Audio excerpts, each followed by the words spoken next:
I hold the view that universal human rights should be followed in every corner of the globe. Cultural relativism is misleading and creates a dangerous precedent that can result in disregard and legitimacy of human rights abuse and violation. The culture box we have constructed must be cracked open. Cultural rights should not justify genocide. Cultural rights should not justify suppression of women's rights. Cultural rights should not justify discrimination on the basis of sexuality and gender. Cultural rights should never justify lack of religious freedom and torture. The curriculum of a young girl in any corner of Africa should not simply be learning how to cook or how to be submissive, but rather how to maximize their full potential by learning all crafts and utilizing all their natural-born talents. Each one of us is entitled to certain basic rights, civil and political liberties, under all circumstances. No exceptions. Human rights are the articulation of the need for justice, the need for tolerance, the need for mutual respect and human dignity.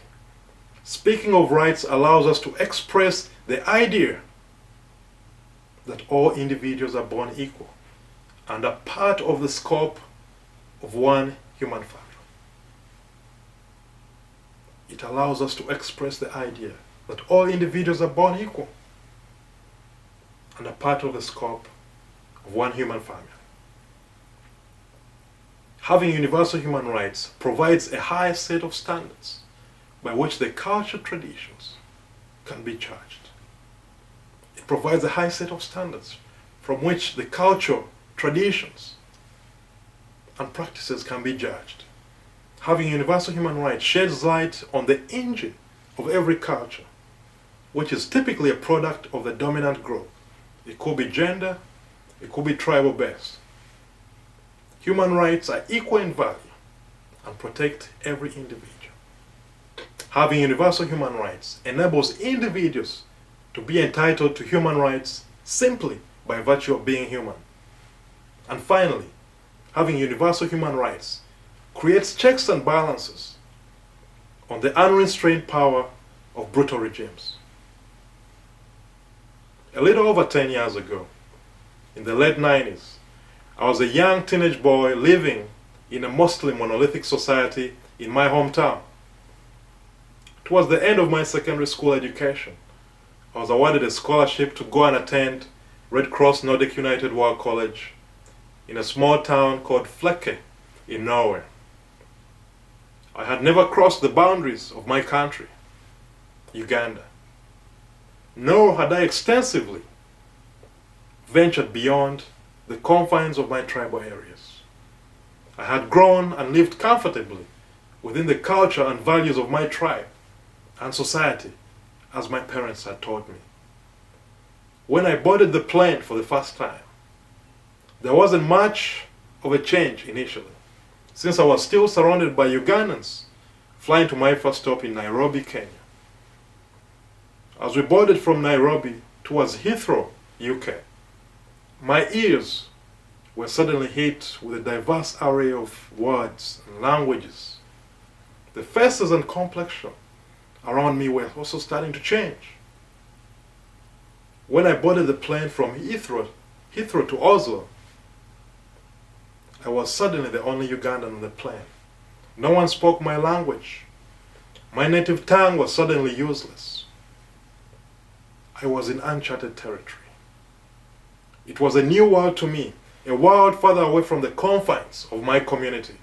I felt like a child trying to take its first steps. The food was different. The music was different. The people were different.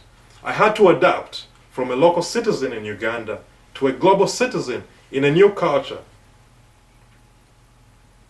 After arriving on campus in Norway late that evening, I was ushered into my room, where I met and was welcomed by my other 4 roommates.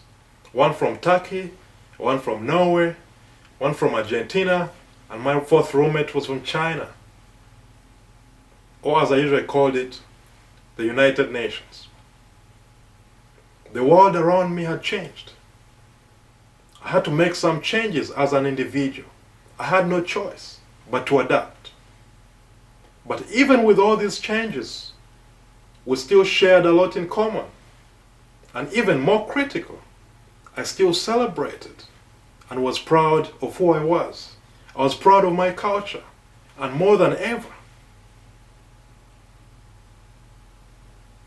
and was thrilled to share and teach others about it. Our society has been on a similar journey since the first explorers set foot on our lands. A journey identical to the one I made from my native homeland Uganda to my new school in Flekke, Norway. It might not be a drastic 48-hour change that I experienced, but it is a transition nonetheless towards a more interconnected global community. It is critical that our leaders point us in the right direction as we continue to sail in the winds of globalization, as we sail in the winds of a world interconnected with diversity, as we sail in the winds of a global economy, a global community. We could learn a lot from crayons. Some are sharp, some are pretty, some are dull, some have weird names, and all are different colors. But they all have to learn to live in the same box. Some are sharp, some are pretty, some are dull, some have weird names, and all are different colors. But they all have to learn to live in the same box.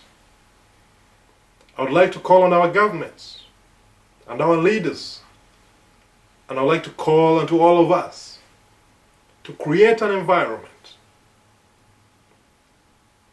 in which we can all live in the same box, in spite of our different languages, our different traditions, our different values, our different ethnicities, and our different cultures.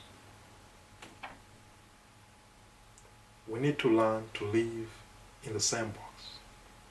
Human rights is not what someone gives you. It's what no one can take away from you.